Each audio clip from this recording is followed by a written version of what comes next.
हरे कृष्णा श्री शिवाय नमस्तुभ्यम। प्रिय भक्तजनों, आप सभी का स्वागत है शिव भक्ति सागर में। आज पौष मास के कृष्ण पक्ष की एकादशी तिथि है और आज की एकादशी को सफला एकादशी के नाम से जाना जाता है।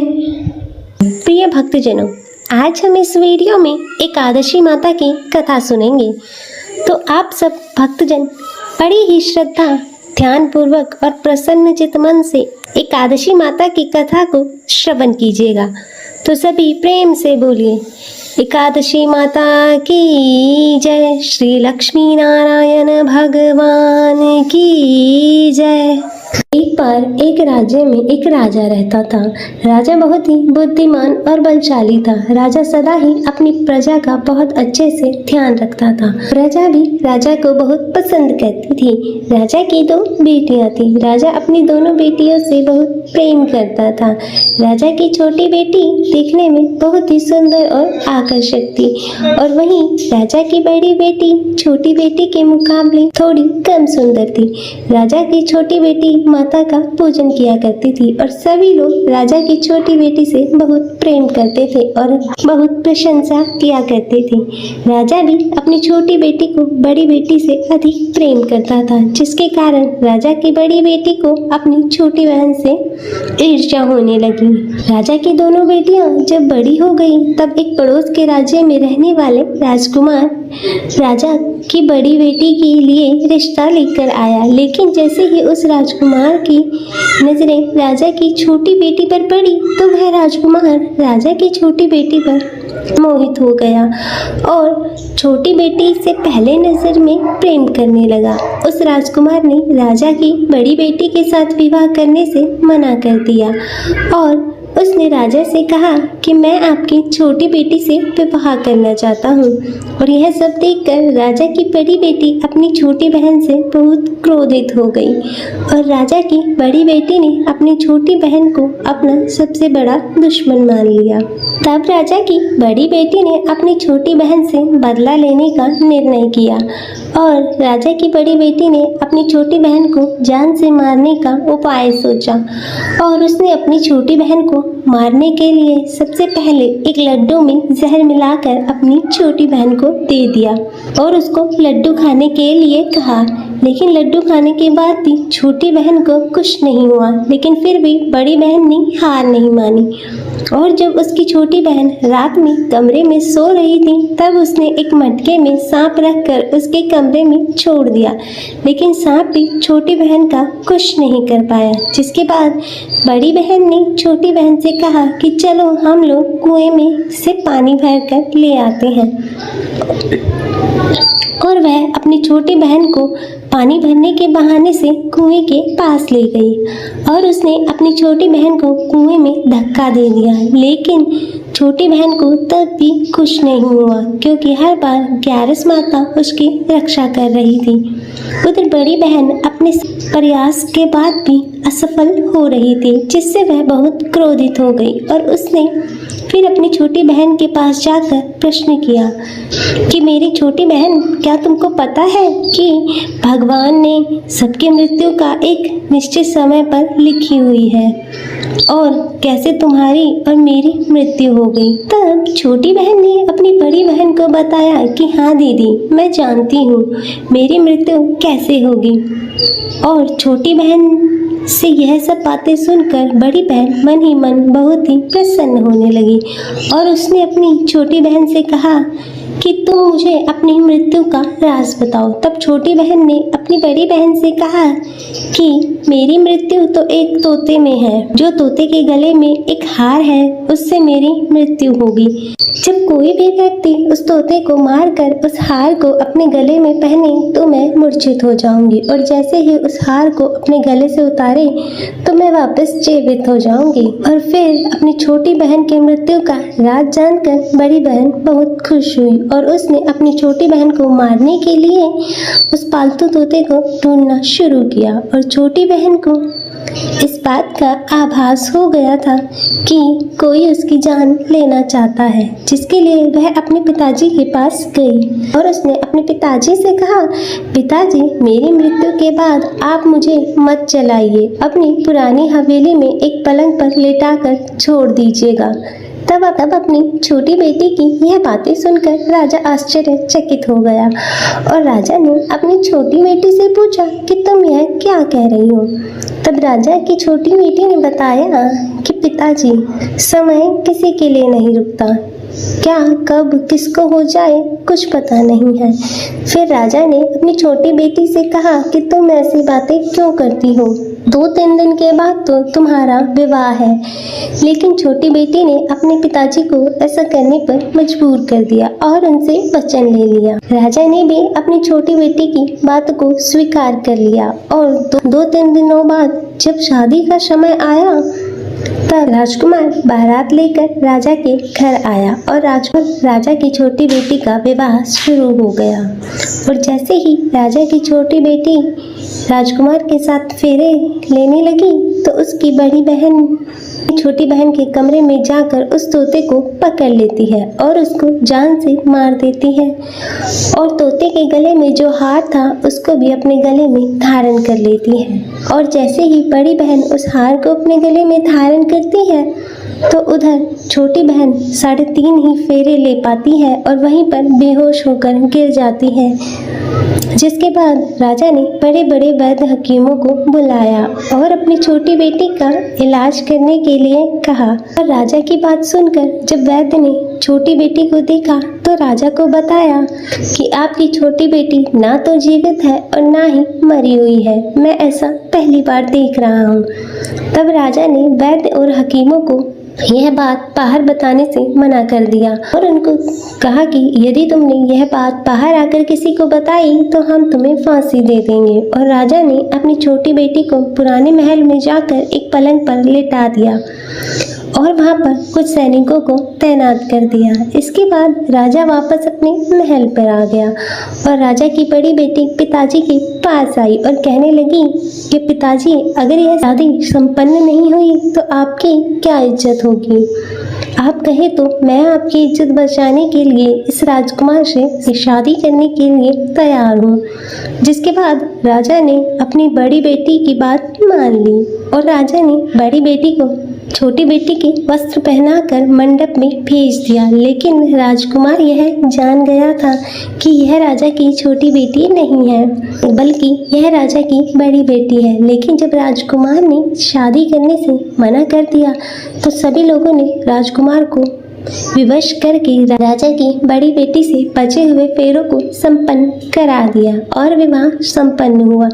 जिसके बाद राजकुमार राजा की बड़ी बेटी को अपने महल ले गया और विवाह होने के बाद भी राजकुमार ना तो उससे बात करता था और ना ही उसे पसंद करता था और ना ही उसके आसपास भटकता था। और राजकुमार ने यह फैसला लिया कि वह अपनी प्रेमिका को ढूंढ कर रहेगा और यह जानकर रहेगा कि उसके साथ क्या हुआ। एक दिन राजकुमार अपने घोड़े पर सवार होकर राजा के पुराने महल के पास पहुंचा, जहां पर उसने कुछ सैनिकों को महल के पास पहुंचकर देखा। महल के पास पहुंचकर राजकुमार ने जब महल को ध्यान से देखा तो वह समझ गया यह तो हमारे ससुर जी का ही महल है। तब राजकुमार ने सैनिकों से पूछा कि तुम लोग यहाँ क्या कर रहे हो, इस महल के अंदर उस पलंग पर कौन लेटा है। जिसके बाद सैनिकों ने बताया कि यहाँ पर राजा की छोटी बेटी लेटी है और राजकुमार यह सुनकर बहुत ही प्रसन्न हो गया और वह तुरंत अपनी प्रेमिका के पास पहुंच गया और उसकी सेवा करने लगा। जैसे ही रात हुई तो राजा की छोटी बेटी उठकर खड़ी हो गई और राजकुमार यह देखकर बहुत खुश हो गया और उसने अपनी प्रेमिका से पूछा कि तुम यहाँ क्या कर रही हो, तुम मेरे साथ घर चलो। तब राजा की छोटी बेटी ने राजकुमार को सारी बातें बता दी कि मेरी जान एक तोते में बसती थी और मैंने यह बात सिर्फ अपनी बड़ी बहन को बताई थी और मुझे पता है कि उसने ही मुझे मारने का प्रयास किया है। उसके पास एक हार है जिसको वह सुबह पहन लेती है और रात को उतार देती है। जब तक वह हार को पहन कर रखती है तब तक मैं मूर्छित रहती हूँ और जैसे ही वह हार को उतार देती है तो मैं जीवित हो जाती हूँ और जब तक मेरी बड़ी बहन के पास वह हार रहेगा तब तक मैं ऐसे ही जीवित और मूर्छित होती रहूँगी। अगर मेरी बड़ी बहन के पास जो हार है वह मेरे हाथ लग जाए तो मैं हमेशा के लिए जीवित हो जाऊंगी। तब राजकुमार यह सब बातें सुनकर राजा की छोटी बेटी के पास रहने का निर्णय लेता है और उसने अपने बचे हुए सारे फेरे उसी पलंग पर लेटी हुई राजा की छोटी के बेटी के साथ ले लिए। अपना विवाह पूर्ण कर लिया और वहीं पर वह रहने लगा और देखते ही देखते कुछ समय में राजा की छोटी बेटी और राजकुमार की पत्नी गर्भवती हो गई। एक दिन राजकुमार को किसी काम से बाहर जाना पड़ा। तब छोटी बहन के पेट में बहुत तेज दर्द होने लगा, जिसके बाद उसने माता का आह्वान किया, जिसके बाद वहाँ माता प्रकट हुई और उन्होंने अपने भक्त का दर्द दूर किया और एक पुत्र की प्राप्ति कराई। तब वहीं पर अचानक से राजकुमार भी आ गया। राजकुमार ने ग्यारस माता को देखा तो वह आश्चर्यचकित हो गया। उसने तुरंत ग्यारस माता को प्रणाम किया और ग्यारस माता ने राजकुमार से कहा, जब तुम्हारा पुत्र 5 वर्ष का हो जाए तो तुम आकर अपनी पत्नी का हार इसके गले में डाल देना। और देखते ही देखते राजा की छोटी बेटी का पुत्र 5 वर्ष का हो जाता है। तो राजकुमार अपने बेटे से कहता है कि मैं कुछ काम से बाहर जा रहा हूँ, तुम अपनी माता का ध्यान रखना। और वह वहाँ से चला जाता है। राजकुमार को बाहर निकलता हुआ बड़ी बहन के सैनिक देख लेते हैं और बड़ी बहन को जाकर सारी बात बता देते हैं, जिसके बाद बड़ी बहन अपनी छोटी बहन के पुत्र को उठवा लेती है और उसको मरवा देती है। छोटी बेटी के पुत्र के 2 टुकड़े करवा देती है। पहला टुकड़ा चक्के के पास छुपा देती है और दूसरा टुकड़ा अपने पलंग के नीचे रख लेती है। तब ग्यारस माता भिखारी का रूप लेकर आती हैं और एक भिखारी का रूप रखकर बड़ी बहन के पास चली जाती है, जिसके बाद वहाँ पर भिक्षा मांगने लगती हैं। तो बड़ी बहन अपनी नौकरों से कहती है कि जाकर भिक्षा दे दो, लेकिन जैसे ही नौकर ग्यारस माता को भिक्षा देने के लिए आते हैं तो माता उन्हें मना कर देती है और कहती है कि तुम्हारी महारानी से ही भिक्षा लूंगी। जिसके बाद बड़ी बहन स्वयं भिक्षा देने के लिए ग्यारस माता के पास आती है। तब माता एक बिल्ली का रूप लेकर कमरे में चली जाती है।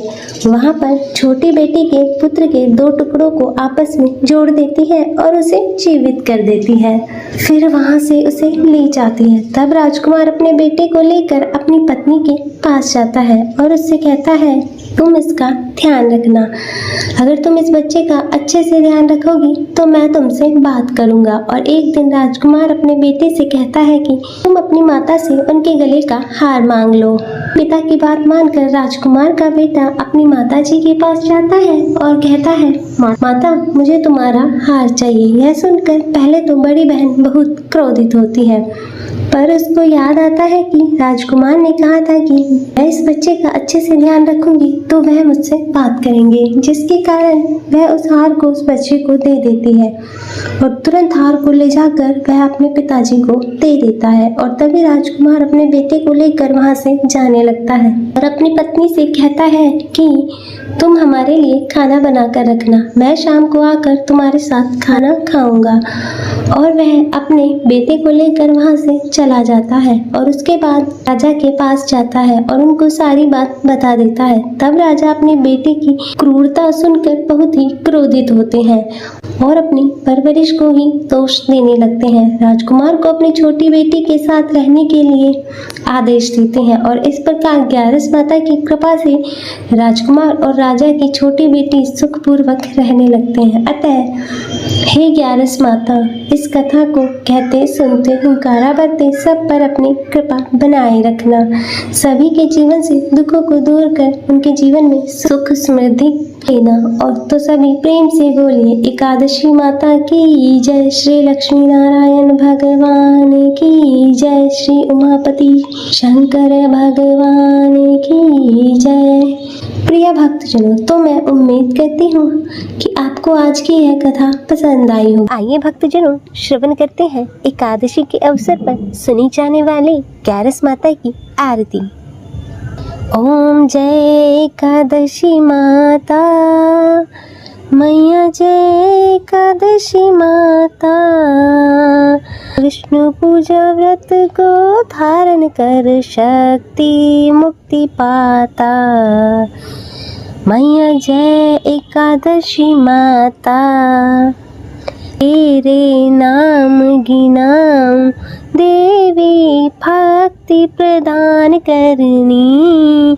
गण गौरव की तेनी माता, गण गौरव की तेनी माता, शास्त्रों में वर्णी। ओम जय एकादशी माता, मार्गशीर्ष के कृष्ण पक्ष की उत्पन्ना, विश्व तारिणी जनमी, विश्व तारिणी जनमी, शुक्ल पक्ष में हुई मोक्षदा, मुक्ति दाता बन आई। ओम जय एकादशी माता, पौष के कृष्ण पक्ष की सफला नामक है, शुक्ल पक्ष में होए पुत्रदा, शुक्ल पक्ष में होए पुत्रदा, आनंद अधिक रहे। ओम जय एकादशी माता, नाम षठ तिला माघ मास में कृष्ण पक्ष आवे, शुक्ल पक्ष में जया कहावे, विजय सदा पावे। ओम जय एकादशी माता, विजया फागुन कृष्ण पक्ष में शुक्ला अमल की, पाप मोचनी कृष्ण पक्ष में, पाप मोचनी कृष्ण पक्ष में चैत्र महाबली की। ओम जय एकादशी माता, चैत शुक्ल में नाम कामदा धन देने वाली नाम वरुधनी कृष्ण पक्ष में, नाम वरुधनी कृष्ण पक्ष में वैशाख महावाली। ओम जय एकादशी माता, शुक्ल पक्ष में होए मोहिनी अपरा ज्येष्ठ कृष्ण पक्षी, नाम निर्जला सब सुख करनी शुक्ल पक्ष रखी। ओम जय एकादशी माता, योगिनी नाम आषाढ़ में जानो कृष्ण पक्ष करनी, देवशनि नाम कहायो, देवशनि नाम कहायो शुक्ल पक्ष धरनी। ओम जय एकादशी माता, कामिका श्रावण मास में आवे कृष्ण पक्ष कहिए, श्रावण शुक्ला हो ये पवित्रा आनंद से रहिए। ओम जय एकादशी माता, अजा भाद्रपद कृष्ण पक्ष की परिवर्तनी शुक्ला, इंद्रा अश्विन कृष्ण पक्ष में, इंद्रा अश्विन कृष्ण पक्ष में व्रत से भव सागर निकला। ओम जय एकादशी माता, पापा कुंशा है शुक्ल पक्ष में आप हरनहारी, रमा मास कार्तिक में आवे सुखदायक भारी। ओम जय एकादशी माता, देवोत्थानी शुक्ल पक्ष की दुख नाशक मैया, पावन मास में करो विनती, पावन मास में करो विनती, पार करो नैया। ओम जय एकादशी माता। प्रिय भक्तजन, मैं आशा करती हूँ कि आपको यह कथा पसंद आई होगी। वीडियो अच्छी लगे तो इसे लाइक करें, शेयर करें और कमेंट में जय श्री हरि विष्णु भगवान लिखना ना भूलें और चैनल को सब्सक्राइब कर नोटिफिकेशन बेल को जरूर ऑन करें। हर हर महादेव। ओम नमः शिवाय। जो कोई आरती एकादशी की भक्ति सहित गावे, जन गुरु दिता स्वर्ग का वासा, जन गुरु दित स्वर्ग का वासा, निश्चय वह पावे। ओम जय एकादशी माता मैया, जय एकादशी माता मैया, जय एकादशी माता। बोलो श्री हरि विष्णु भगवान की जय, एकादशी माता की जय। हरे कृष्णा।